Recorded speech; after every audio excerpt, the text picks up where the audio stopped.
കഥാമൃതം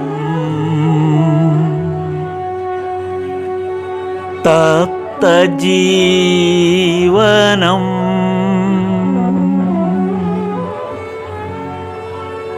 കവിഭിരീഡിതം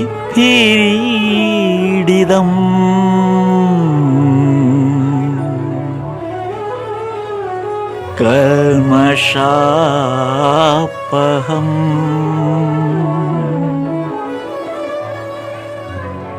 ശ്രവണമംഗളം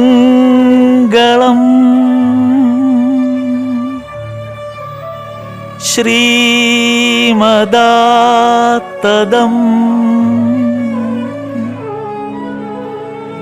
ഭുവി ഗൃണന്തി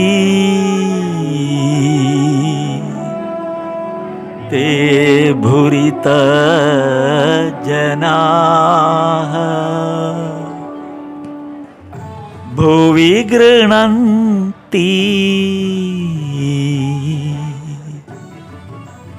തേ ഭുരിത ജനാഃ.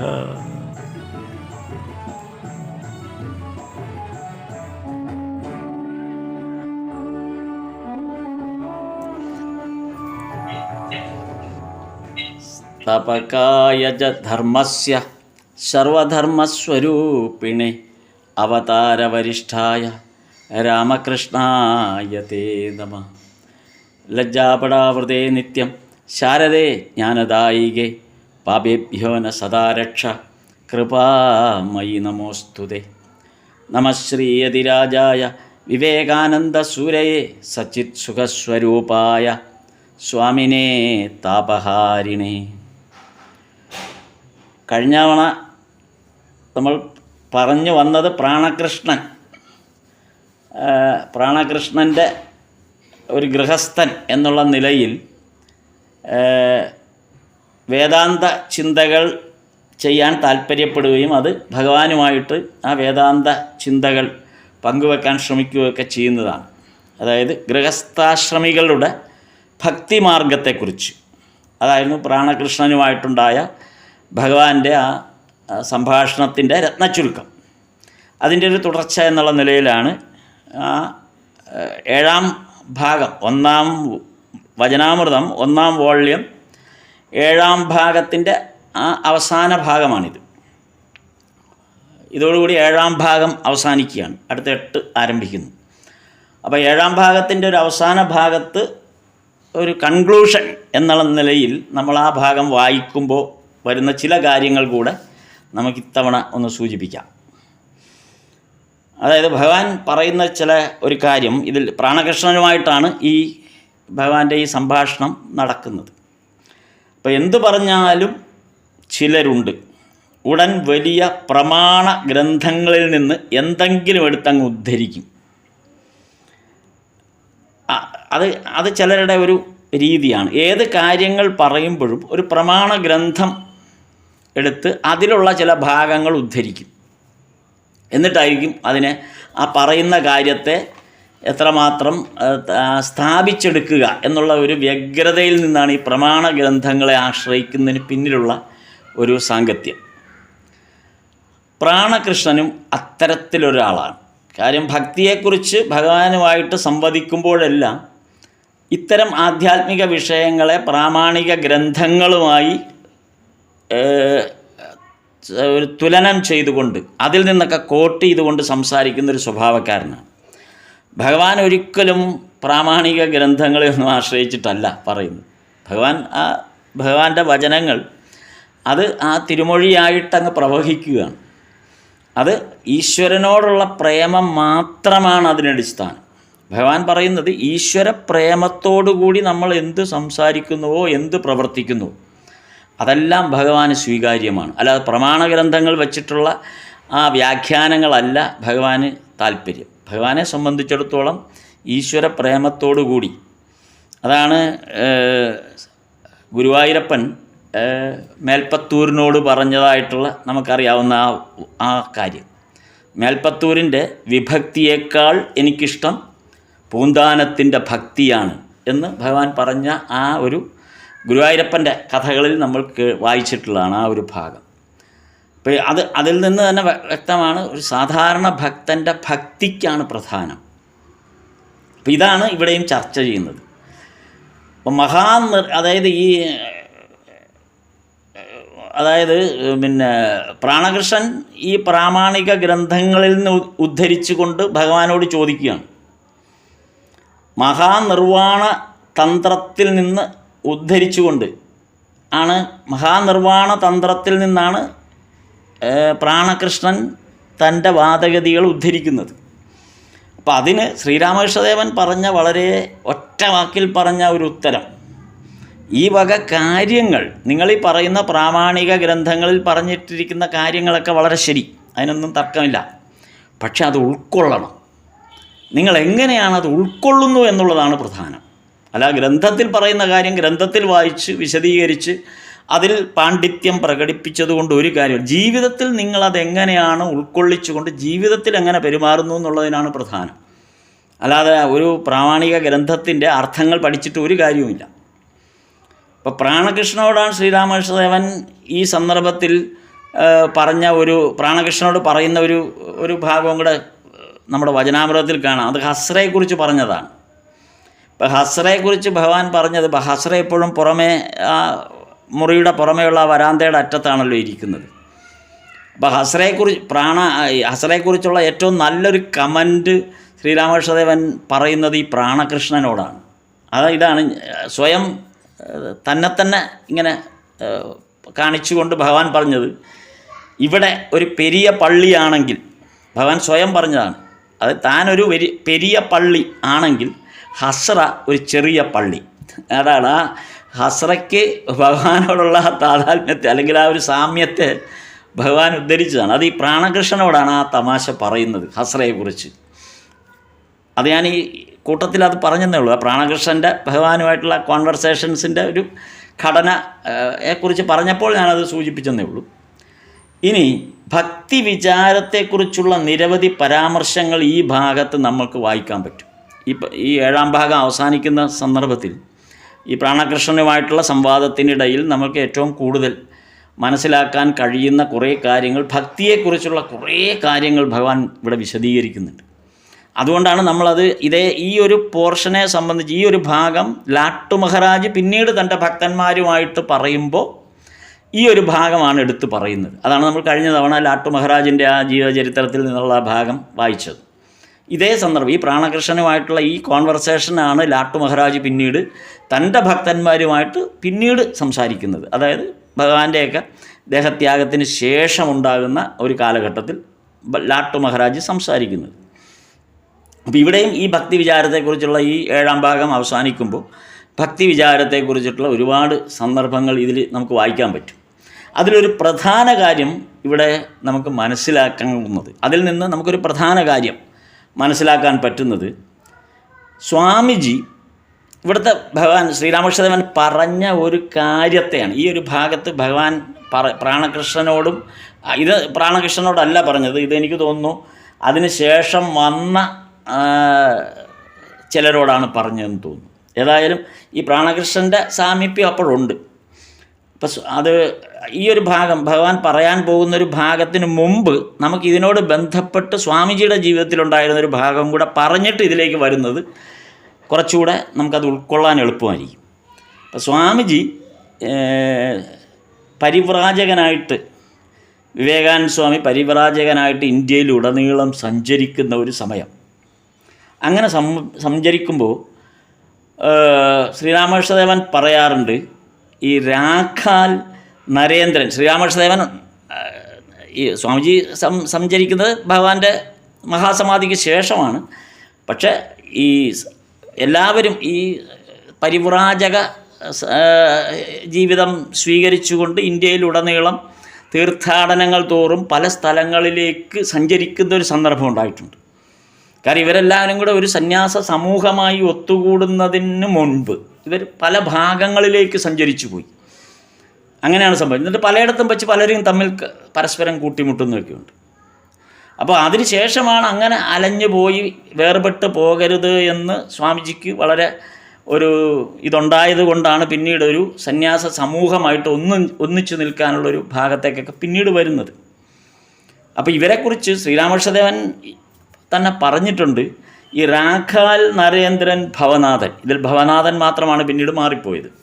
രാഖാൽ നരേന്ദ്രൻ ഭവനാഥൻ ഇവർ നിത്യസിദ്ധന്മാരാകുന്നു എന്നാണ് ശ്രീരാമകൃഷ്ണദേവൻ പറഞ്ഞത്. അതിൽ ഭവനാഥന് മാത്രമേ ഉള്ളൂ പിന്നീട് വിവാഹ ജീവിതമൊക്കെ കഴിഞ്ഞ് ആ ഭഗവാന്റെ സങ്കല്പത്തിൽ നിന്ന് മാറിപ്പോയത് ഭവനാഥൻ മാത്രമാണ്.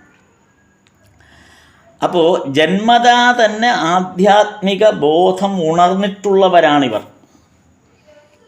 പ്രത്യേകിച്ച് സ്വാമിജിയും രാഖാലുമൊക്കെ അതിനകത്ത് ഭവനാഥനെയും കൂടെ ഉൾക്കൊള്ളിക്കൊണ്ടാണ് ഈ സന്ദർഭത്തിൽ ഭഗവാൻ പറയുമ്പോൾ ഭവനാഥനും ഈ കൂട്ടത്തിലുണ്ട്. അപ്പോൾ ഈ 3 പേരും ആധ്യാത്മിക ബോധം ഉണർന്നിട്ടുള്ളവരും ലോകശിക്ഷണത്തിന് വേണ്ടിയാണ് ഇവർ ശരീരധാരണം വരെ ചെയ്തിരിക്കുന്നതെന്ന് ഭഗവാൻ ഇവിടെ പറയുന്നുണ്ട്.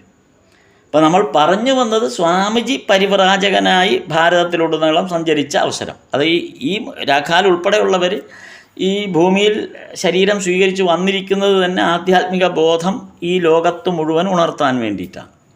അപ്പം അതിൻ്റെ ഭാഗം എന്നുള്ള നിലയിലാണ് സ്വാമിജിയുടെ പരിവ്രാജക ജീവിതത്തെയും ഭാരതത്തിലുടനീളമുള്ള സഞ്ചാരത്തെയും നമ്മൾ കാണേണ്ടത്. അങ്ങനെ സ്വാമിജി ഈ ഭാരതത്തിലുടനീളം സഞ്ചരിക്കുന്ന സാഹചര്യത്തിൽ ആൾവാർ മഹാരാജാവിൻ്റെ അടുത്തേക്ക് പോകുന്നുണ്ട് ഒരു സന്ദർഭത്തിൽ. മംഗളസിംഹൻ, ആൾവാർ മഹാരാജാവ് മംഗളസിംഹൻ്റെ സ്ഥലത്തേക്ക് ആൾവാറിൽ അവിടെ പോകുന്നുണ്ട് സ്വാമിജി. അത് പോകാൻ കാരണം മംഗളസിംഹൻ്റെ മന്ത്രിയുമായിട്ടാണ് സ്വാമിജിക്ക് പരിചയം. അങ്ങനെ മന്ത്രിയുടെ അടുത്ത് പോയപ്പോൾ മന്ത്രി ആണ് ആൾവാർ മഹാരാജാവിനോട് പറഞ്ഞത് ഇങ്ങനൊരു സന്യാസി വര്യൻ എൻ്റെ അടുത്ത് വന്നിട്ടുണ്ട് എന്ന് പറഞ്ഞ് രാജാവിനെ പരിചയപ്പെടുത്തുന്ന, അങ്ങനെയാണ് ആൾവാർ മഹാരാജാവിൻ്റെ അടുത്തേക്ക് നമ്മുടെ സ്വാമി വിവേകാനന്ദൻ പോകുന്നത്. അപ്പോൾ ഇത് നമ്മൾ കേട്ടിട്ടുള്ള കഥയാണ്, ഞാൻ എന്നാലും അത് ആവർത്തിക്കുകയാണ്. അത് ആവർത്തിക്കേണ്ട ഒരു കാരണം ഉള്ളതുകൊണ്ട് ഞാൻ അത് ആവർത്തിക്കുന്നു. ഒന്നുകൂടെ കേൾക്കുന്നതുകൊണ്ട് കുഴപ്പമൊന്നുമില്ല. കാരണം ഓരോ തവണ നമ്മൾ ഓരോ കാര്യങ്ങൾ ആവർത്തിച്ച് കേൾക്കുമ്പോൾ അതിൻ്റെ അർത്ഥതലങ്ങൾക്ക് അല്ലെങ്കിൽ നമ്മളത് ഉൾക്കൊള്ളുന്ന ഒരു വ്യാപ്തിക്കൊക്കെ വളരെ വ്യത്യാസമുണ്ട്. പറയുമ്പോഴും കേൾക്കുമ്പോഴും രണ്ടിനും വ്യത്യാസമുണ്ട്. അതുകൊണ്ട് ഈശ്വര കാര്യങ്ങൾ എത്ര തവണ ആവർത്തിച്ചാലും അത് നല്ലത് തന്നെയാണ്. അപ്പോൾ ഈ മംഗളസിംഹൻ്റെ അടുത്ത് ചെന്നിട്ട് ആ കൊട്ടാരത്തിൽ ചെന്ന് മംഗളസിംഹൻ സ്വാമിജിയെ സ്വീകരിച്ചിരുത്തി എല്ലാം കഴിഞ്ഞിട്ട് ഇവർ തമ്മിലുള്ളൊരു സംഭാഷണം അവിടെ നടക്കുന്നുണ്ട്. ഈ സംഭാഷണത്തിലാണ് മംഗളസിംഹൻ പറഞ്ഞത് എനിക്ക് ഈ വിഗ്രഹ ആരാധനയിലൊന്നും വിശ്വാസമില്ല എന്ന് പറയുന്നത്. അപ്പം അതിനാണ് സ്വാമിജി പ്രസിദ്ധമായൊരു സ്വാമിജിയുടെ ആ മറുപടിയും ആ പ്രകടനവും. അതാണ് സ്വാമിജി പറഞ്ഞത്, ഓരോരുത്തരും അവരവരുടെ വിശ്വാസം അനുസരിച്ച് മതപരമായ ലക്ഷ്യത്തെ അനുസരിക്കണം. നമ്മളിപ്പോൾ വിഗ്രഹാരാധനയിലോ അല്ലെങ്കിൽ മറ്റു ചടങ്ങുകളിലൊന്നും എനിക്ക് വിശ്വാസമില്ല എന്ന് മംഗളസിംഹൻ പറഞ്ഞപ്പോൾ അതിൻ്റെ മറുപടിയാണ് പറഞ്ഞത്, ഓരോരുത്തരും അവരവരുടെ മതപരമായ ലക്ഷ്യത്തെ അനുസരിച്ച് വേണം പ്രവർത്തിക്കാൻ. ഇത് പറഞ്ഞപ്പോൾ സ്വാമിജി ഇത് പറഞ്ഞിട്ടപ്പോൾ മംഗളസിംഹന് ഇത് ബോധ്യപ്പെടാൻ സാധ്യത വളരെ കുറവാണ് എന്ന് തോന്നിയപ്പോൾ അതിനെ ഒന്ന് ദൃഷ്ടാന്തീകരിക്കണം എന്ന് സ്വാമിജിക്ക് തോന്നി. അങ്ങനെയാണ് സ്വാമിജി പറയുന്നത്, നേരെ മുൻവശത്തോട്ട് നോക്കുമ്പോൾ ചുമരിൽ ഈ ഒരു മംഗളസിംഹൻ്റെ രാജാവിൻ്റെ ചിത്രം തന്നെ അവിടെ ഇരിക്കുന്നു, ഫോട്ടോ ഫ്രെയിം ചെയ്ത് വെച്ചിരിക്കുന്നു. അപ്പോൾ സ്വാമിജി അടുത്തുണ്ടായിരുന്ന മേജർ രാമചന്ദ്രജി, അതാണ് ഈ രാമചന്ദ്രജിയുടെ അടുത്തേക്കാണ് സ്വാമിജി ആദ്യം ചെല്ലുന്നത്. രാമചന്ദ്രജിയാണ് ദിവാൻ രാമചന്ദ്രജിയാണ് മംഗളസിംഹനുമായിട്ട് സ്വാമിയെ ബന്ധപ്പെടുത്തുന്നത്. അപ്പോൾ ഈ രാമചന്ദ്രജിയോട് പറഞ്ഞു, ആ ചിത്രം എൻ്റെ കയ്യിലേക്കൊന്ന് എടുത്തു തരൂ എന്ന് പറഞ്ഞു. അപ്പോൾ ആ ചിത്രമെടുത്ത് സ്വാമിജിയുടെ കയ്യിൽ കൊടുക്കുകയാണ്. ആര്? രാമചന്ദ്രജി, ദിവാൻ രാമചന്ദ്രജി അത് സ്വാമിജിയുടെ കയ്യിലേക്ക് എടുത്തു കൊടുത്തു. അപ്പോൾ എല്ലാവരും ഇങ്ങനെ നോക്കി നിന്നപ്പോൾ സ്വാമിജി പെട്ടെന്ന് ഈ രാമചന്ദ്രജിയുടെ നേരെ ഈ ഫോട്ടോ നീട്ടിയിട്ട് പറഞ്ഞു, ഈ ചിത്രത്തിൽ ഒന്ന് തുപ്പൂ എന്ന് പറഞ്ഞു. ഇത് കേട്ടതും പെട്ടെന്ന് എല്ലാവരും അക്ഷരാർത്ഥത്തിൽ ഞെട്ടിപ്പോയി. പ്രത്യേകിച്ച് രാജാവ് അവിടെ തൊട്ടടുത്തിരിക്കുന്നു. ആ രാജാവിൻ്റെ ചിത്രമാണ് മന്ത്രിയുടെ കയ്യിൽ കൊടുത്തിട്ട് മേജർ ദിവാൻ്റെ കയ്യിൽ കൊടുത്തിട്ട് പറയുന്നു, ഇതിൽ തുപ്പൂ എന്ന് പറയും. പെട്ടെന്ന് രാമചന്ദ്രജിക്ക് കോപം വന്നു. അപ്പം അദ്ദേഹം പറഞ്ഞു, അങ്ങ് എന്താണ് ഈ പറയുന്നത്? ഞങ്ങളുടെ മഹാരാജാവിൻ്റെ ഈ ചിത്രത്തിലേക്ക് ഈ രീതിയിൽ ഞാൻ ചെയ്യണമെന്ന് പറയുന്നതിൽ എന്തർത്ഥമാണുള്ളത്, അല്ലെങ്കിൽ എന്താണ് അങ്ങ് ഈ പറയുന്നത് എന്ന് ചോദിച്ച രീതി. എന്നാൽ കൂടുതൽ സ്വാമിജിയോടായതുകൊണ്ട് അതിൽ ഒരു പരിധിക്ക് വിട്ടൊന്നും പറയാനും വയ്യ. എങ്കിലും ഉള്ളിലുള്ള ക്രോധം മുഴുവൻ രാമചന്ദ്രജി പ്രകടമാക്കി എന്നാണ് പറയുന്നത്. അപ്പോൾ സ്വാമിജി പറഞ്ഞു, നിങ്ങൾ എന്തിനാണ് ഇത്രമാത്രം ദേഷ്യപ്പെടുന്നത്? ഇതൊരു പ്രതിച്ഛായയല്ലേ? ഈ ഫോട്ടോ എന്ന് പറയുന്നത് രാജാവിൻ്റെ പ്രതിച്ഛായയാണ്, അല്ല രാജാവല്ലല്ലോ. അപ്പോൾ പടം പ്രിൻ്റ് ചെയ്തൊരു കടലാസ് മാത്രമല്ലേ ഇത്? അപ്പം മഹാരാജാവിൻ്റെ ഒരുവിധ ചലനങ്ങളും ഈ ചിത്രത്തിലില്ല. ഇതൊരു വെറും നിശ്ചലമായ ഒരു ചിത്രം മാത്രമാണ്. ഒരു ചിത്രം എന്ന് പറഞ്ഞാൽ ഒരു കടലാസിൽ പതിക്കപ്പെട്ട ഒരു ചിത്രം മാത്രമാണ്. ഇതിനകത്ത് മഹാരാജാവിൻ്റേതായ ഒരു ചലനങ്ങളും നമുക്കിതിൽ കാണാൻ കഴിയില്ല. അപ്പോൾ പിന്നെ ഇതിൽ തുപ്പിയാൽ എന്താണ് അതിന് തെറ്റ്? അത് മഹാരാജാവിനെ നിന്ദിക്കുന്നു എന്ന് പറയുന്നത് പോലെ ആകുന്നത് എങ്ങനെ? കാര്യം ഈ നിശ്ചലമായ ചിത്രത്തിൽ തുപ്പുന്നത് കൊണ്ട് എന്താണ് കുഴപ്പം എന്നാണ് അന്ന് സ്വാമിജി ഒരു ആർഗ്യുമെൻ്റ് വെച്ചത്.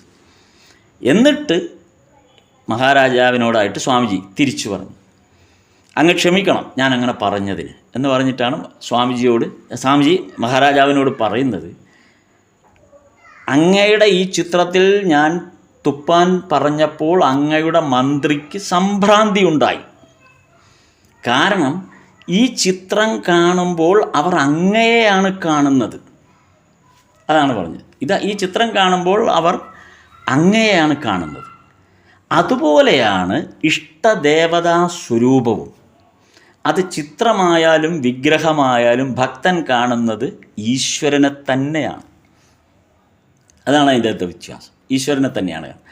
അവർ കടലാസിനെയോ അല്ലെങ്കിൽ ഈ ശില്പമുണ്ടാക്കിയ ലോഹം കൊണ്ടാണെങ്കിൽ ആ ലോഹത്തിലെയോ അല്ലെങ്കിൽ പ്രതിഷ്ഠ നിർമ്മിച്ച കല്ലിനെയോ ആ കല്ലായിട്ടോ അല്ല അവർ കാണുന്നത്. കടലാസായാലും ഒരു ഈശ്വരൻ്റെ ചിത്രമായാലും അതൊരു ലോഹം കൊണ്ടുള്ള ശില്പമായാലും കല്ലുകൊണ്ടുള്ള പ്രതിഷ്ഠയായാലും അത് കാണുന്നത് ആ ലോഹമോ കല്ലോ കടലാസോ ആയിട്ടല്ല, മറിച്ച് അവർ ആരാധിക്കുന്ന ആ ഈശ്വര രൂപം തന്നെ ആയിട്ടാണ് കാണുന്നത്. അവിടെ അതിൻ്റെ മീഡിയം എന്ന് പറയുന്ന കല്ലിനോ കടലാസിനോ അല്ലെങ്കിൽ ആ ലോഹത്തിനോ ഒരു പ്രാധാന്യവുമില്ല. പക്ഷേ ആ മീഡിയത്തിലൂടെ അവർ കാണുന്നത് അവരുടെ ആരാധ്യനായ ഈശ്വരനെ തന്നെയാണ്. അല്ലെങ്കിൽ നിങ്ങളൊന്ന് ആലോചിച്ച് നോക്കൂ, ആരെങ്കിലും ഒരു പ്രതിമയുടെ മുമ്പിൽ പോയി അല്ലെങ്കിൽ ഒരു കൽപ്രതിഷ്ഠയുടെ മുൻപിൽ പോയി, സ്വാമിജി പറഞ്ഞൊരു വാക്കാണത്, ആരെങ്കിലും ഒരു കൽപ്രതിഷ്ഠയുടെ മുന്നിൽ പോയിട്ട് അല്ലയോ കല്ലേ എന്നെ അനുഗ്രഹിക്കണമെന്ന് ആരെങ്കിലും പ്രാർത്ഥിക്കുമോ? അങ്ങനെയല്ലേ ശരിക്കും അത് കല്ലാണെങ്കിൽ നിങ്ങൾ രാജാവ് വിശ്വസിക്കുന്ന പോലെ അതൊരു കൽപ്രതിമ മാത്രമാണ്, കല്ലാണ് എന്ന് മാത്രമാണ് പറയുന്നതെങ്കിൽ അല്ലയോ കല്ലേ, അല്ലെങ്കിൽ അല്ലയോ കടലാസേ, അല്ലെങ്കിൽ അല്ലയോ ലോഹമേ എന്നെ അനുഗ്രഹിക്കണമേ എന്ന് ആരെങ്കിലും അതിന് മുന്നിൽ പോയി പ്രാർത്ഥിക്കുമോ? അങ്ങനെ പ്രാർത്ഥിക്കുമെന്ന് പറയാൻ പറ്റുമോ എന്ന് സ്വാമിജി ചോദിക്കുകയാണ്. എന്നിട്ട് സ്വാമി തന്നെ അതിൻ്റെ ഡിസ്ക്രിപ്ഷൻസ് കംപ്ലീറ്റ് പറഞ്ഞു കൊടുക്കുകയാണ്. രാജാവ് അത് കേട്ടുകൊണ്ടിരിക്കുന്നു, രാജാവും ചുറ്റുമുള്ള മറ്റാളുകളും. എന്നിട്ട് പറഞ്ഞു, ഭക്തൻ ഭഗവത് നാമത്തിലാണ് വിളിക്കുന്നത്.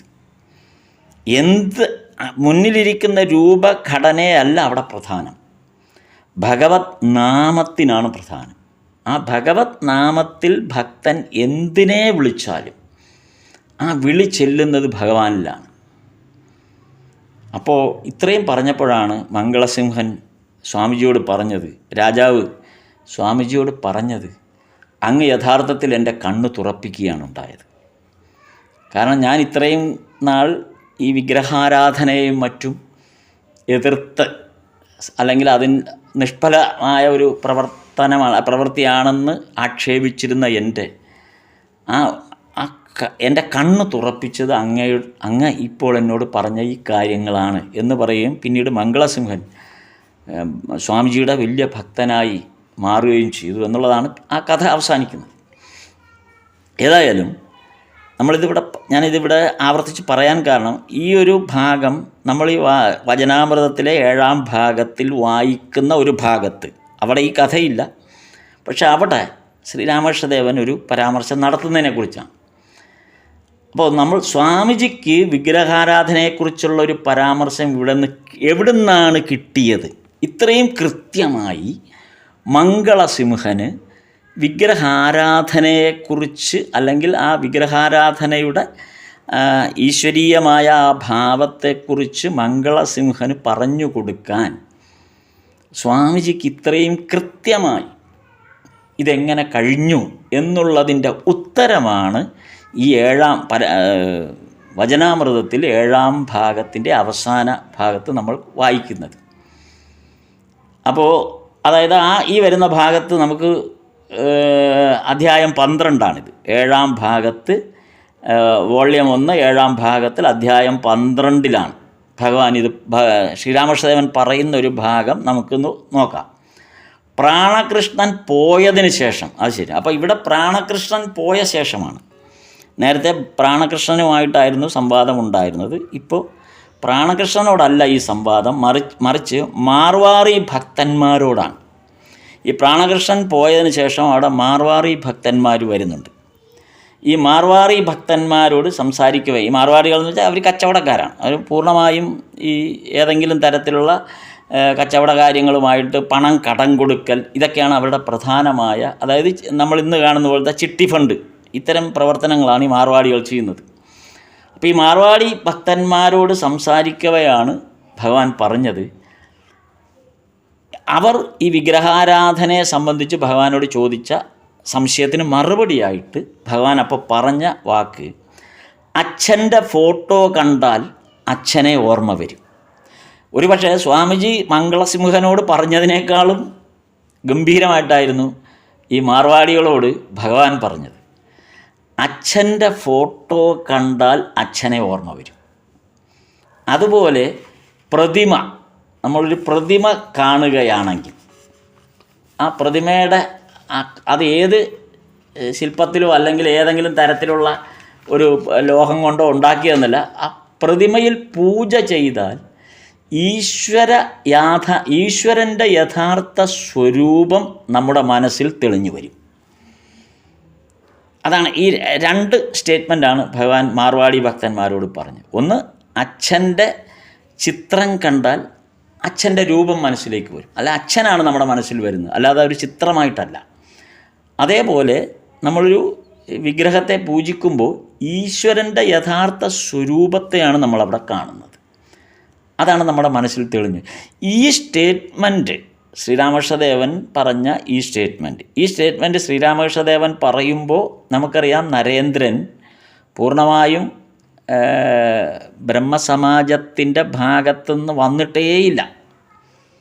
ബ്രഹ്മസമാജത്തിലെ അംഗമായി തന്നെ തുടരുന്ന സന്ദർഭത്തിലാണ് ശ്രീരാമകൃഷ്ണദേവൻ ഈ സ്റ്റേറ്റ്മെൻറ്റ് പറയുന്നത്. പിന്നീട് സ്വാമിജി ഇതേ ഉദാഹരണം ഈ വിഗ്രഹാരാധനയെക്കുറിച്ച് പറയുമ്പോഴേക്കും സ്വാമി വിവേകാനന്ദനായി മാറിക്കഴിഞ്ഞിരിക്കുന്നു. അപ്പോൾ എത്രയോ മുൻപേ തന്നെ ആണ് ഭഗവാൻ അതായത് സ്വാമിജി പറയുന്ന ഓരോ വാക്കും യഥാർത്ഥത്തിൽ ഭഗവാന്റെ വാക്കുകൾ തന്നെയാണ്. ഭഗവാനാണ് സംസാരിക്കുന്നത്. സ്വാമിജിയുടെ കണ്ഠത്തിലൂടെ ഭഗവാനാണ് സംസാരിക്കുന്നത് എന്നുള്ളതിൻ്റെ ഉത്തമ ഉദാഹരണം നമ്മെ ബോധ്യപ്പെടുത്തുന്നതാണ് നമ്മളിപ്പോൾ വായിച്ച ഈ വചനാമൃതത്തിൻ്റെ ഈ ഭാഗം കാണുമ്പോൾ നമുക്കത് ബോധ്യപ്പെടുന്നത്. ഈ മാർവാറി ഭക്തന്മാർ ശ്രീരാമകൃഷ്ണദേവനെ കാണാൻ വന്നപ്പോൾ അവർ ഈ കൽക്കണ്ടം, മുന്തിരിങ്ങ, ബദാം, ആപ്പിൾ ഇങ്ങനെ തുടങ്ങിയ കുറേ ഭക്ഷണ പദാർത്ഥങ്ങളൊക്കെ കൊണ്ടുവരും. അപ്പോൾ കൊണ്ടുവന്ന് കൊടുക്കുമ്പോൾ ഇവിടെയും എങ്ങനെയാണ് ഈ വിവേകാനന്ദനെ, സ്വാമിജിയെ എങ്ങനെയാണ് ഭഗവാൻ കണ്ടിരുന്നത് എന്നുള്ളതിൻ്റെ ഒരു ഉദാഹരണം കൂടിയാണ് ഈ ഭാഗത്ത് വരുന്നത്. കാര്യം ഈ വിവേകാനന്ദനിലൂടെ ഭഗവാന്റെ സ്വരമാണ് ലോകം പിന്നീട് കേൾക്കുന്നത്. അതാണ് നമ്മൾ ഈ ഒരു ഉദാഹരണത്തിലൂടെ നേരത്തെ കണ്ടത്. അതിനെക്കുറിച്ച് അത് എത്രമാത്രം കുറെ കൂടെ ആഴത്തിലേക്ക് നമ്മെ ബോധ്യപ്പെടുന്നൊരു ഭാഗമാണിത്. അതായത് ഭഗവാന്റെ ആ സ്വരമാണ് നമ്മൾ വിവേകാനന്ദനിലൂടെ ലോകം കേട്ടുകൊണ്ടിരുന്നത് എന്നുള്ളതിനെ കുറെ കൂടെ ആഴത്തിൽ നമ്മെ ബോധ്യപ്പെടുത്തുന്ന ഒരു ഭാഗത്തേക്കാണ് ഈ വരുന്നത്. അതായത് ഈ മാർവാടി ഭക്തന്മാർ കൊണ്ടുവരുന്ന പലഹാരങ്ങളോ ഭക്ഷണ പദാർത്ഥങ്ങളോ അല്ലെങ്കിൽ നിവേദിക്കുന്ന ഏത് കാര്യവും അതൊന്നും ഇവർ കൊണ്ടുവന്നതൊന്നും ഭഗവാൻ സാധാരണ കഴിക്കാറില്ല. ഈ മാർവാടികൾ കൊണ്ടുവരുന്ന ഒരു കാര്യവും കഴിക്കാറില്ല. അവിടെ വന്നിട്ടുള്ള ഭക്തന്മാരെയും അത് കഴിക്കാൻ അനുവദിക്കില്ല. അതാണ് വ്യത്യാസം. മാർവാടികൾ കൊണ്ടുവരുന്ന ഭക്ഷണം ഭഗവാനും കഴിക്കില്ല, അവിടെ ഇരിക്കുന്ന ഒരാളെ പോലും അത് കഴിക്കാൻ അനുവദിക്കില്ല. അതാണ് അതിനകത്തൊരു പ്രത്യേകത. എന്തുകൊണ്ടെന്ന് വെച്ചാൽ ഈ മാർവാടികൾക്ക് നിഷ്കാമമായ മനോഭാവത്തോടെ ദാനം ചെയ്യാൻ തീരെ അറിയില്ല. അത് മാർവാടി സമൂഹത്തിൻ്റെ ഒരു പ്രത്യേകതയാണ്. കാര്യം അവർ നിഷ്കാമമായൊരു മനോഭാവത്തോടെ അല്ല അവർ ഓരോ കാര്യം ചെയ്യും. അവർ മനഃപൂർവ്വമായി ചെയ്യുന്നതല്ല, പക്ഷെ അവരങ്ങനെയാണ്, അവരുടെ രീതി അതാണ്. അവർ നിഷ്കാമമായ ഒരു മനോഭാവത്തോടെയല്ല ഈ ദാനം ചെയ്യൽ നടത്തുന്നത്. അവർ എന്തു കൊടുത്താലും അതോടൊപ്പം 1000 കാര്യങ്ങൾ കൂടെ സാധിച്ച് കിട്ടാനുണ്ടെന്ന് പറയും. അതാണ് ഇതിനകത്തെ പ്രധാനമായ ഭഗവാൻ പറയുന്ന ഒരു നമ്മൾ അടിവരയിട്ട് ഓർക്കേണ്ടത്. നമ്മൾ ഭഗവാന് എന്ത് നേദിക്കുമ്പോഴും അതോടൊപ്പം നമ്മുടെ 1000 ആവശ്യങ്ങൾ കൂടെ നമ്മൾ വെക്കുകയാണ് സാധാരണ.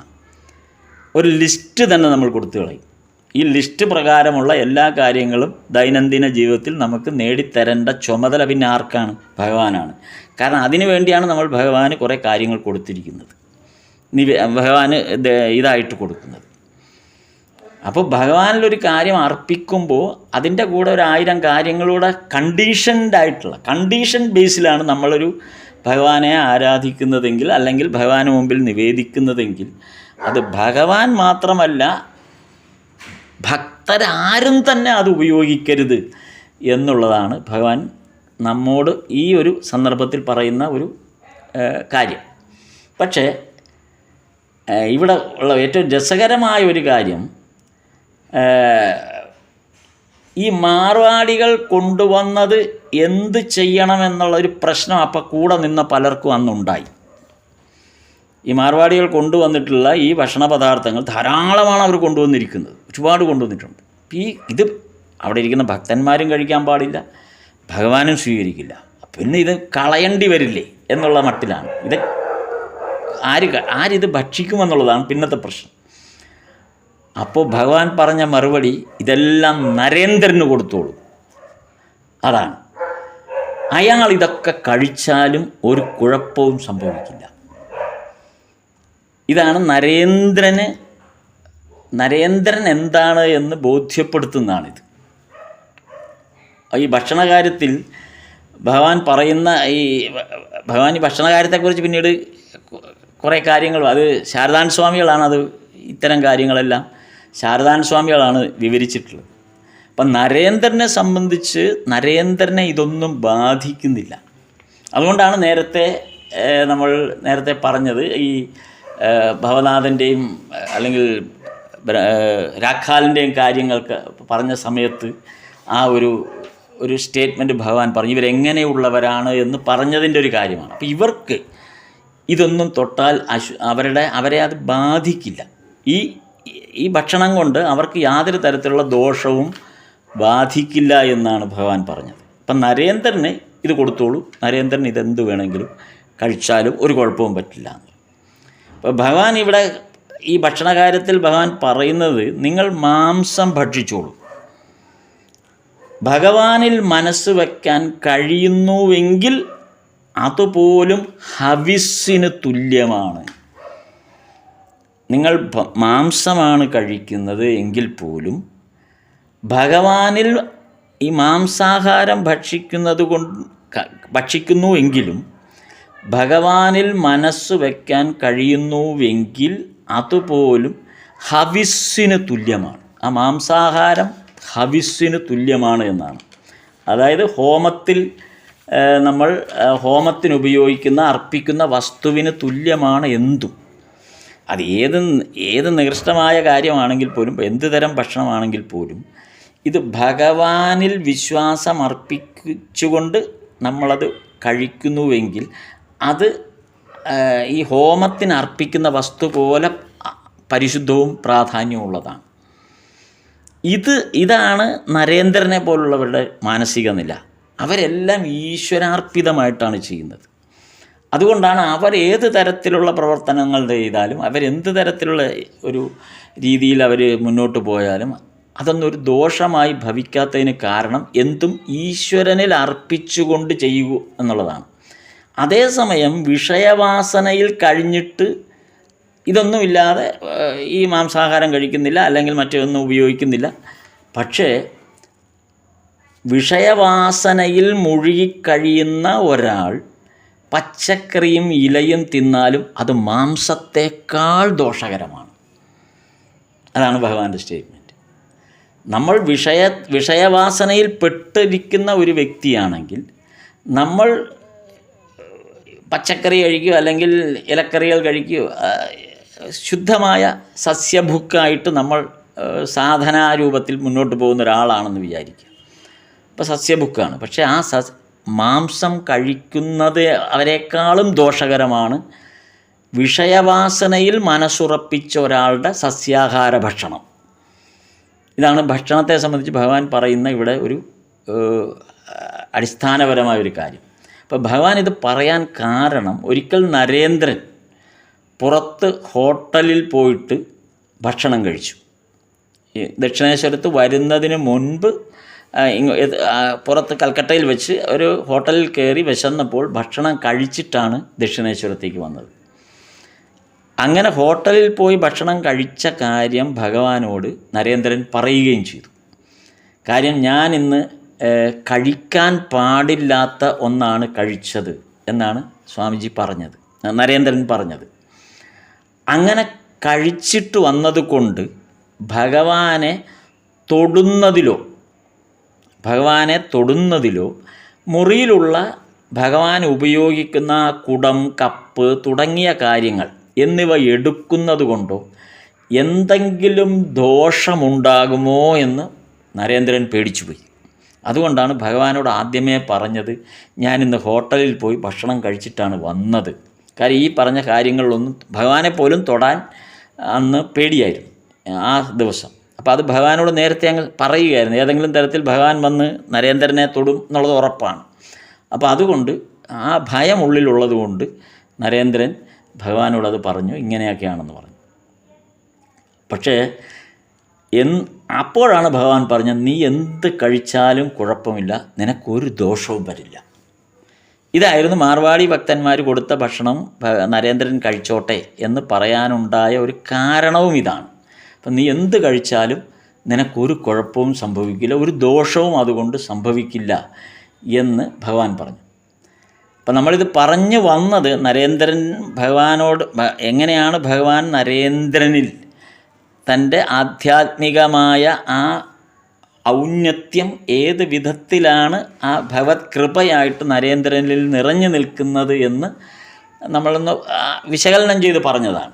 അപ്പോൾ അത് നമ്മൾ ഇവിടെ പറഞ്ഞു തുടങ്ങിയത് ഫോട്ടോ, ആൾവാറി മഹാരാജാവിൻ്റെ ഫോട്ടോയിൽ മംഗളസിംഹൻ്റെ ആ ഫോട്ടോയിൽ തുപ്പണമെന്ന് പറഞ്ഞ ആ ഭാഗമാണ്.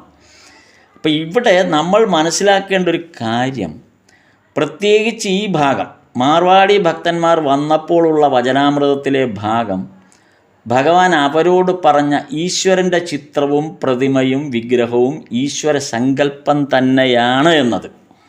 മാർവാടി ഭക്തന്മാരോട് ഭഗവാൻ പറഞ്ഞ ഈ ഒരു സ്റ്റേറ്റ്മെൻറ്റ് നരേന്ദ്രൻ സ്വാമി വിവേകാനന്ദനായി വിശ്വവിജയിയായി മാറിയപ്പോൾ എന്തൊക്കെ എവിടെയൊക്കെ പറഞ്ഞിട്ടുണ്ടോ അതൊക്കെ ശ്രീരാമകൃഷ്ണദേവൻ്റെ വാക്കുകൾ തന്നെ ആയിരുന്നു എന്നുള്ളതിൻ്റെ ഒരു ദൃഷ്ടാന്തമാണിത്.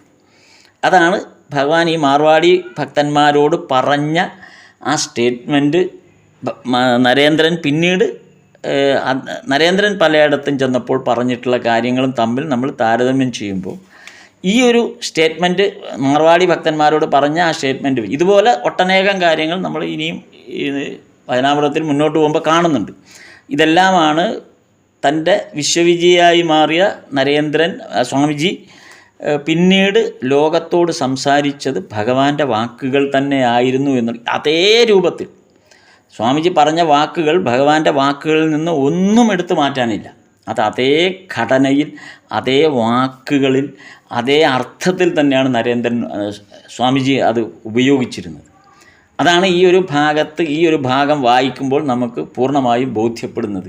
എത്രമാത്രമാണ് ഭഗവാൻ ഈ അന്തരംഗ ശിഷ്യന്മാരെ അവരുടെ ഓരോ വാക്കിലും പ്രവൃത്തിയിലും എത്രമാത്രമാണ് അവരെ പഠിപ്പിക്കുകയും സ്വാധീനിക്കുകയും അവരെ പരിശീലിപ്പിക്കുകയും ചെയ്തിട്ടുള്ളത് എന്നുള്ളതാണ്. എത്ര കൃത്യമായിട്ടാണ് ഇതിനകത്ത് നമുക്കത് മനസ്സിലാക്കാൻ പറ്റുന്നത്. ശ്രീരാമകൃഷ്ണദേവൻ എൻ്റെ ഈ വാക്കുകൾ ആ ദിവ്യഭാവത്തിൽ സമൂഹത്തോട് സംസാരിക്കുകയായിരുന്നു. നരേന്ദ്രനിലൂടെ ഒരു ദിവ്യഭാവത്തോടു കൂടിയാണ് നരേന്ദ്രനിൽ നിന്ന് ഇത് പ്രവഹിക്കുമ്പോൾ അത് ശ്രീരാമകൃഷ്ണദേവൻ്റെ വാക്കുകളാണ് എന്ന് ലോകത്തിന് ബോധ്യപ്പെടുകയാണ്. ഭഗവത്ഗീതയ്ക്ക് ശേഷം കലിയുഗത്തിൽ നമുക്ക് ലഭ്യമായ വചനാമൃതം, കലിയുഗ ഗീത എന്ന് പറയുന്നത് അതുകൊണ്ടാണ്. ഭഗവത്ഗീതയ്ക്ക് ശേഷം കലിയുഗത്തിൽ നമുക്ക് ലഭ്യമായത് ഈ വചനാമൃതം. അതുകൊണ്ടാണ് പറയുന്നത് ഇത് കലിയുഗ ഗീതയാണ്. എന്തുകൊണ്ടെന്ന് വെച്ചാൽ ശ്രീകൃഷ്ണൻ്റെ വാക്കുകൾ നമ്മൾ നേരിട്ട് വായിക്കുകയോ കേൾക്കുകയോ അല്ലെങ്കിൽ ശ്രീകൃഷ്ണൻ നേരിട്ട് പറഞ്ഞു എന്ന് പറയുന്ന കാര്യങ്ങൾ നമ്മൾ പുരാണങ്ങളിൽ നിന്നുമൊക്കെ എടുത്ത് ശ്രീകൃഷ്ണ ഭഗവാനെക്കുറിച്ചുള്ള ഒട്ടനവധി കഥകളും സന്ദർഭങ്ങളും പുരാണങ്ങളിൽ ഒട്ടനേകം ഭാഗത്ത് നമുക്ക് കാണാം. പക്ഷേ അവിടെയെല്ലാം വന്നിട്ടുള്ളത് ഇൻ്റർപ്രട്ടേഷൻ മാത്രമാണ്. ശ്രീകൃഷ്ണൻ ഇങ്ങനെ പറഞ്ഞു അല്ലെങ്കിൽ ശ്രീകൃഷ്ണൻ അങ്ങനെ പറഞ്ഞു എന്നുള്ളതല്ലാതെ ശ്രീകൃഷ്ണൻ പറഞ്ഞ നേരിട്ടുള്ള കൊട്ടേഷനിൽ ഒരിക്കലും വന്നിട്ടില്ല.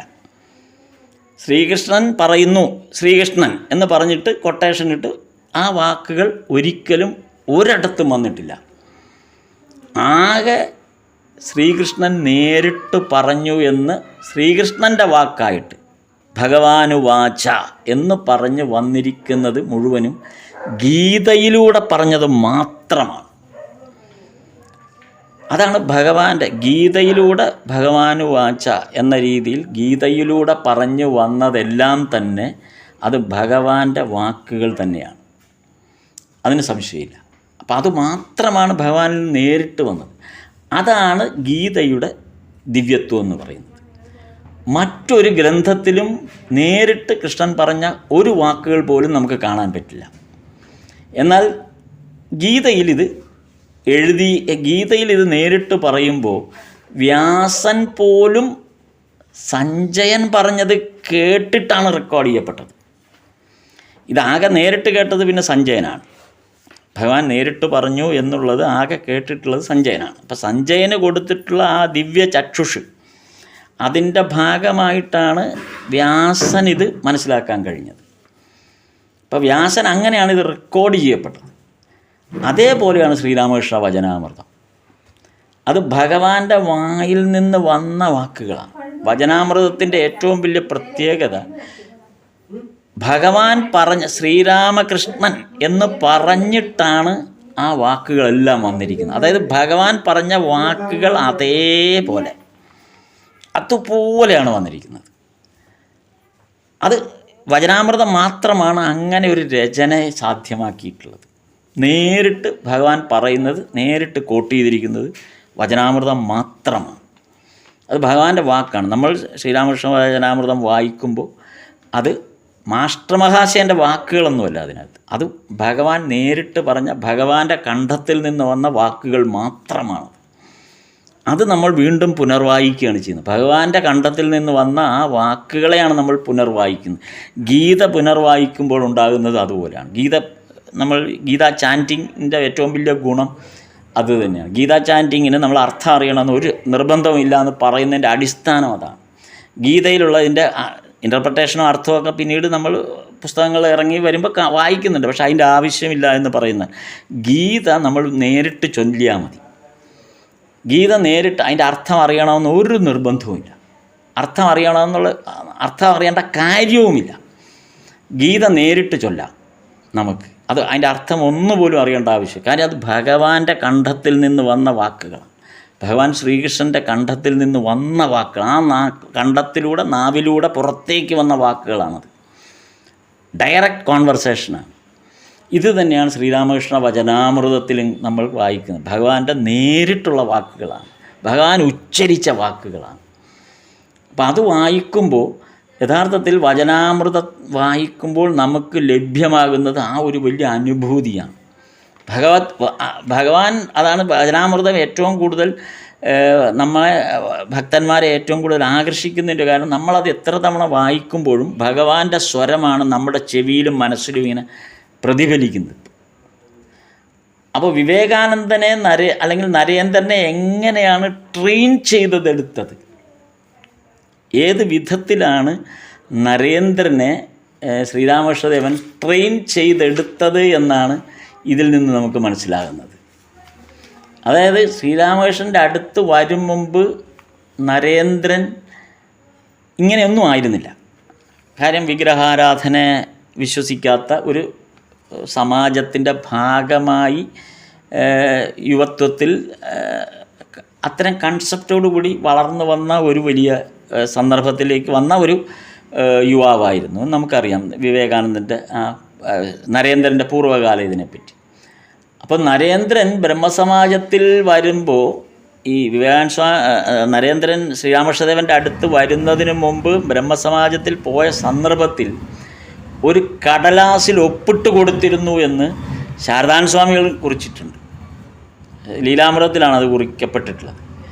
അതായത് ബ്രഹ്മസമാജത്തിൽ വരുന്നതിന് മുമ്പ് ശ്രീരാമകൃഷ്ണദേവൻ്റെ അടുത്ത് വരുന്നതിന് മുമ്പ് ബ്രഹ്മസമാജത്തിൽ നരേന്ദ്രൻ ഒരു കടലാസ് ഒപ്പിട്ട് കൊടുത്തിട്ടുണ്ട്. അതായത് നിരാകാരനും അദ്വിതീയനുമായ ഈശ്വരനെ വിശ്വസിക്കുകയും ആ ഈശ്വരനെ മാത്രമേ ഉപാസിക്കുകയുള്ളൂ എന്നും ധ്യാനിക്കുകയുള്ളൂ എന്നും ആണ് ആ ബ്രഹ്മസമാജത്തിൻ്റെ അംഗീകാര പത്രത്തിൽ നരേന്ദ്രൻ ഒപ്പിട്ട് കൊടുത്തത്. എങ്കിൽ മാത്രമേ അംഗീകാരം കിട്ടൂ, ബ്രഹ്മസമാജത്തിൽ അംഗത്വം കിട്ടുള്ളൂ. അപ്പം നിരാകാരനും അദ്വിതീയനും, അതാണ് ബ്രഹ്മസമാജത്തിൻ്റെ കോൺസെപ്റ്റ്. അതാണ്. ഒന്ന് നിരാകാരനാണ്, ഈശ്വരൻ എന്നുള്ള സങ്കല്പം നിരാകാരമാണ്.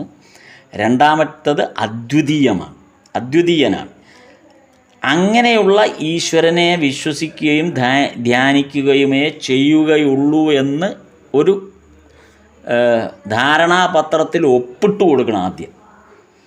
അങ്ങനെ ഒപ്പിട്ട് കൊടുക്കുന്ന ഒരാളെ മാത്രമേ ബ്രഹ്മസമാജത്തിൽ അക്കാലത്ത് ചേർക്കുമായിരുന്നുള്ളൂ. നരേന്ദ്രൻ അങ്ങനെ ഒപ്പിട്ട് കൊടുത്ത ആളാണ്.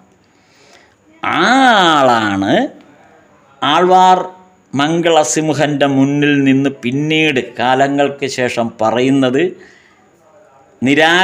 സാകാരമായ രൂപം ഈശ്വരൻ്റെ തന്നെ രൂപമാണ് എന്ന് സ്ഥാപിക്കുന്നത്. നമുക്ക് എത്രമാത്രമാണ് ആ ബ്രഹ്മസമാജത്തിൻ്റെ ഒരു പരിശീലനത്തിൽ നിന്ന് വന്ന സ്വാമിജി, അതായത് നരേന്ദ്രൻ, നേരെ ഘടകവിരുദ്ധമായ ഒരവസ്ഥയിലേക്ക് ഭഗവാൻ എത്രമാത്രം, അതാണ് ആ ട്രെയിനിങ് പ്രോഗ്രാം എന്ന് പറയുന്നത്. ഭഗവാന്റെ ട്രെയിനിങ് പ്രോഗ്രാം എന്ന് പറയുന്നത് അതാണ്. അത് സ്വാമിജിയുടെ ജീവിതം മുഴുവൻ വായിക്കുമ്പോൾ നമുക്കത് ബോധ്യപ്പെടുന്നുണ്ട്. സാഹിത്യ സർവസ്വത്തിൽ മുഴുവൻ നമുക്കത് തിരിച്ചറിയാൻ പറ്റും. ആ ട്രെയിനിങ് എങ്ങനെയായിരുന്നു, ഭഗവാന്റെ ട്രെയിനിങ്, ശ്രീരാമകൃഷ്ണദേവൻ്റെ ട്രെയിനിങ് എങ്ങനെയായിരുന്നു. അപ്പോൾ ഇങ്ങനെ എഴുതി ഒപ്പിട്ടെടുത്ത ആൾ ആ എഴുതി ഒപ്പിട്ട ആ സ്റ്റേറ്റ്മെൻറ്റിന് നേരെ ഘടകവിരുദ്ധമായ കാര്യം പിന്നീട് സമർത്ഥിക്കാൻ ശ്രമിക്കുകയാണ്, അല്ലെങ്കിൽ സമർത്ഥിച്ചു കൊടുക്കുകയാണ് ചെയ്യുന്നത്.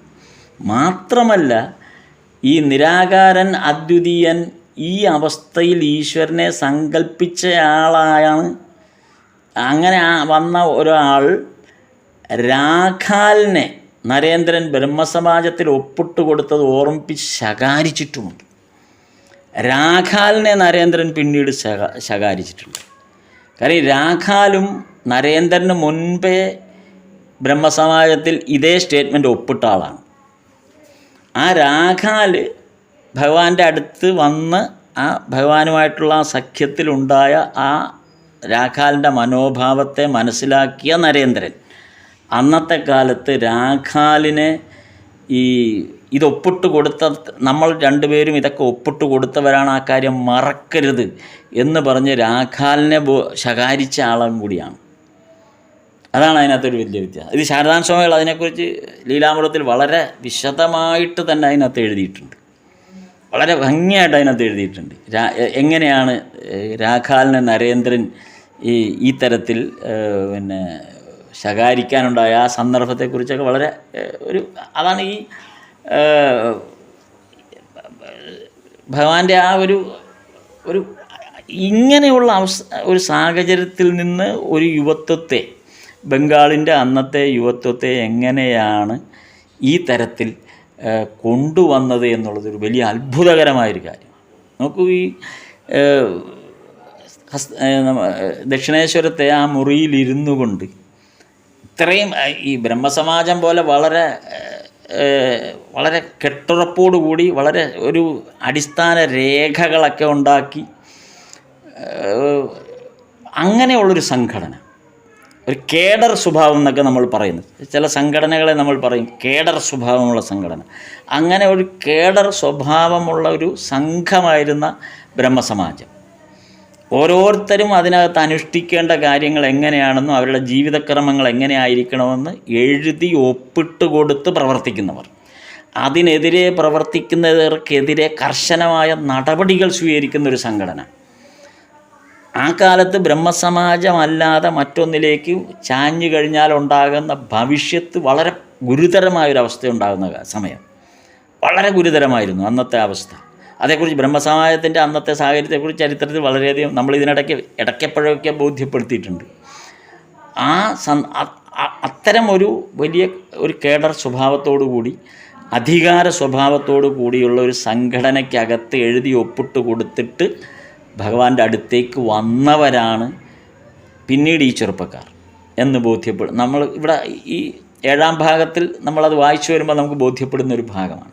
അല്ലെങ്കിൽ വചനാമൃതത്തിൻ്റെ ഓരോ ഭാഗങ്ങളിലേക്കും കടന്നു വരുമ്പോൾ നമുക്കിത് ഇത് നമ്മുടെ മനസ്സിലുണ്ടാകുക എന്നുള്ളതാണ്.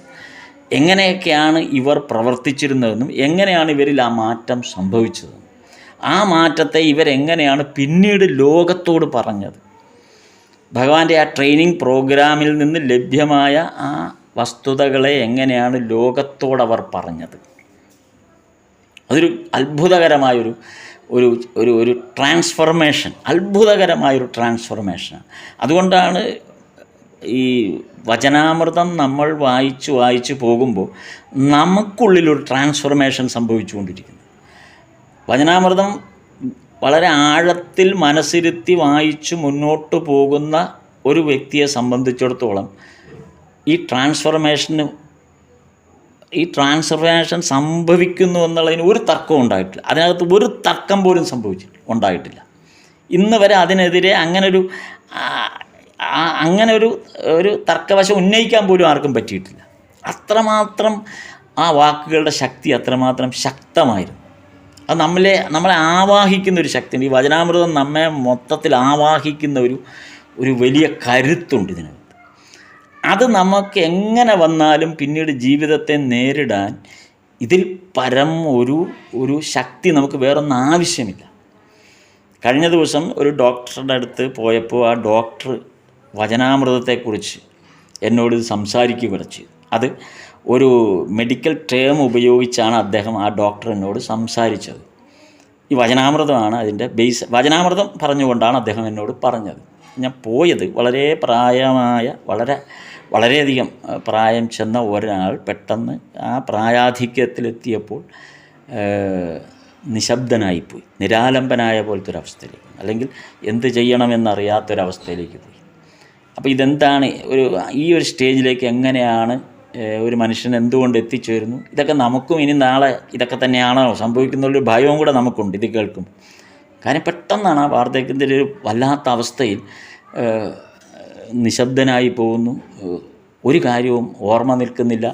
അങ്ങനെയുള്ള വല്ലാത്തൊരവസ്ഥയിലേക്ക് അതായത് ശരീരം മാത്രം നിലനിൽക്കുന്നു, ശ്വാസം നിലനിൽക്കുന്നു, പക്ഷേ മറ്റു ചേതനകളൊന്നും ശരീരത്തിനില്ല ഈ ഒരവസ്ഥയിൽ.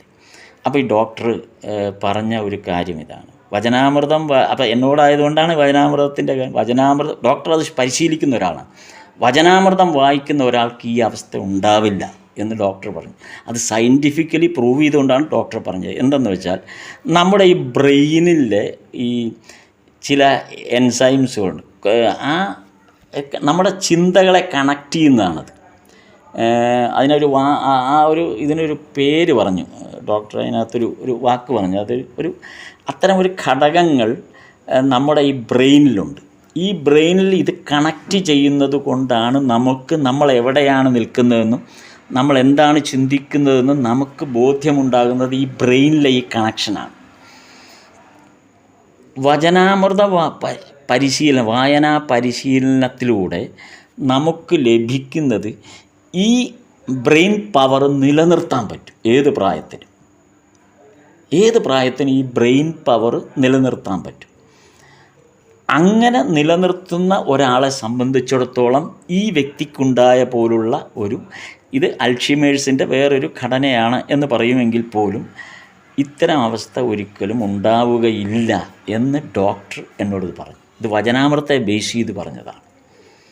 എനിക്ക് അത്ഭുതം തോന്നിയത്, വളരെ സത്യമായിട്ട് തോന്നിയത്. കാര്യം ഇരിക്കുന്ന പേഷ്യൻറ്റിൻ്റെ അവസ്ഥയും ഡോക്ടർ പറഞ്ഞ കാര്യങ്ങളും കൂടെ താരതമ്യപ്പെടുത്തിയപ്പോൾ പറഞ്ഞത് വളരെ ശരിയാണ്. കാര്യം ഇത് വചനാമൃതമാണ് അദ്ദേഹം നമുക്ക് എടുത്തു തന്ന ഒരു ഉദാഹരണമായിട്ട് പറഞ്ഞത്.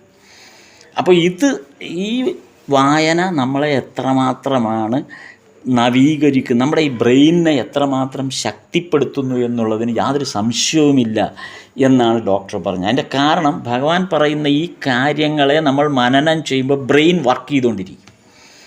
ബ്രെയിൻ കൃത്യമായി വർക്ക് ചെയ്യും. അതാണ് അതിൻ്റെ അകത്തൊരു പ്രയോജനം. അത് ഒരു നോവൽ വായിച്ചാലോ അല്ലെങ്കിൽ മറ്റേതെങ്കിലും കൃതികൾ വായിച്ചാലോ നമുക്ക് അത്തരം ഈ ബ്രെയിനത് അത്തരം ഒരു പാറ്റേണിലേക്ക് വർക്ക് ചെയ്യാനുള്ള സാധ്യത വളരെ കുറവാണ്. അതുകൊണ്ടാണ് പറഞ്ഞത് ഈ വചനാമൃതത്തിന്. കാരണം വചനാമൃതത്തിലൂടെ വായിക്കുമ്പോൾ ഒരു സാധാരണ വ്യക്തിക്ക് പോലും ഇത് മനനം ചെയ്യാൻ പറ്റുന്നു എന്നുള്ളതാണ്. അതുകൊണ്ടാണ് വചനാമൃതത്തെ എടുത്തത്. കൂടുതൽ ആധ്യാത്മിക വിഷയങ്ങളിലേക്ക് ഗഹനമായി പോകുന്ന സംഭവങ്ങളൊന്നും വചനാമൃതത്തിനകത്ത് അധികം വരുന്നില്ല. വളരെ ലളിതമായിട്ടാണ് വരുന്നത്. അപ്പം ലളിതമായി വരുന്ന കാര്യങ്ങൾ നമ്മുടെ ഇമ്പൾസിനെ കൂടുതൽ ഉത്തേജിപ്പിച്ചുകൊണ്ടിരിക്കും. അത് പ്രായാധിക്യത്തിൽ സംഭവിക്കുന്ന ആ ഇമ്പൾസ് പ്രായാധിക്യത്തിൽ നമ്മളെ കൂടുതൽ നമ്മുടെ ബ്രെയിനിനെ കറക്റ്റ് ചെയ്തുകൊണ്ടിരിക്കും. അപ്പോൾ ഈ ഓർമ്മപ്പിശകുകൾ സംഭവിക്കാതിരിക്കാൻ ഒരു കാരണം വചനാമൃത വായനയാണ് അതിനേറ്റവും നല്ല ഒരു ഘടകമെന്ന് അത് പരിശീലിക്കുന്ന ആളാണ് ഡോക്ടർ എന്നും പറഞ്ഞു. അതാണ് അതിനകത്ത് വ്യക്തി. ആ ഡോക്ടറും അത് സൂചിപ്പിച്ചു. അത് പരിശീലിക്കുന്ന ആളാണ് ഡോക്ടർ. അത് വളരെ എനിക്കൊരു വലിയൊരു ഇതുവരെ ഇല്ലാത്തൊരു ഉൾവെളിച്ചമായിരുന്നു അത്. ഇത്രയും പ്രാധാന്യം ഒരു മെഡിക്കൽ ടേമിൽ വിശദീകരിച്ച് തന്നപ്പോൾ അത് ഇതിനു മുമ്പ് ഒരിക്കലും ഇങ്ങനെ ഒരു അവസ്ഥയിലേക്ക് നമ്മൾ വചനാമൃതത്തെ അങ്ങനെ ഒരു ആസ്പെക്റ്റിലേക്ക് വിശദീകരിച്ച് ഞാൻ ആദ്യമായിട്ടാണ് ഡോക്ടറിൽ നിന്ന് കേൾക്കുന്നത്. അതാണ് ഇതിൻ്റെ പ്രാധാന്യം എന്ന് പറയുന്നത്. ഒരുപക്ഷെ അതുകൊണ്ടായിരിക്കാം ഇത് ഈ ലോകം മുഴുവനും കീഴടക്കാൻ സന്യസ്ത ശിഷ്യന്മാർക്ക് മുഴുവനും സാധിച്ചത് ഇതിൻ്റെ ഈ ശക്തി തന്നെയാണ്. അതിനകത്ത് സംശയമൊന്നുമില്ല. അത് നമ്മൾ ഭഗ്യന്തരേണ നമുക്കും അത് നമ്മുടെ ഈ കാലഘട്ടത്തിൽ നമുക്ക് ലഭിക്കുന്നു. അത് നമ്മളത് അനുവർത്തിക്കുന്നു, അത് പരിശീലിക്കുന്നു എങ്കിൽ അങ്ങനെ പരിശീലിക്കാൻ സാധിച്ചവർ ഭാഗ്യവാന്മാർ എന്നുള്ളതാണ്. അതുകൊണ്ട് എപ്പോഴും ഈ വചനാമൃത വായന എന്തുകൊണ്ടൊരു സയൻറ്റിഫിക് ടേം തന്നെയാണ് അതിനകത്ത് സൃഷ്ടിക്കപ്പെടുന്നത്. അത് നമ്മുടെ ആരോഗ്യത്തെ എത്രമാത്രമാണ് നിലനിർത്തുന്നത് എന്നുള്ളതിന് ഒരു സംശയമില്ലാന്ന് ഈ ഡോക്ടർ പറഞ്ഞ ഈ കാര്യം കൂടെ വെച്ച് നോക്കുമ്പോൾ അത് മാനസികമായി ഉണ്ടാക്കിയൊരു ഉണർവ് അല്ലെങ്കിൽ ഒരു വലിയ അനുഭൂതി അത് ഞാനിവിടെ പങ്കുവെച്ചു എന്ന് മാത്രം.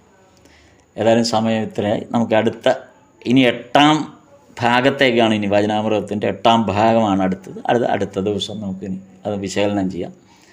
സ്ഥാപകായ ച ധർമ്മസ്യ സർവധർമ്മസ്വരൂപിണേ അവതാരവരിഷ്ഠായ രാമകൃഷ്ണായ തേ നമഃ.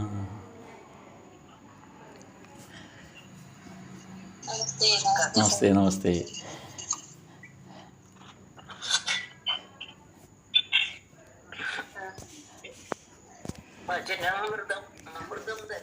അതെ.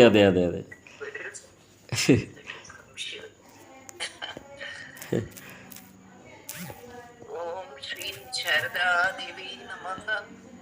ഓം ശ്രീ ശാരദാദേവി നമഃ.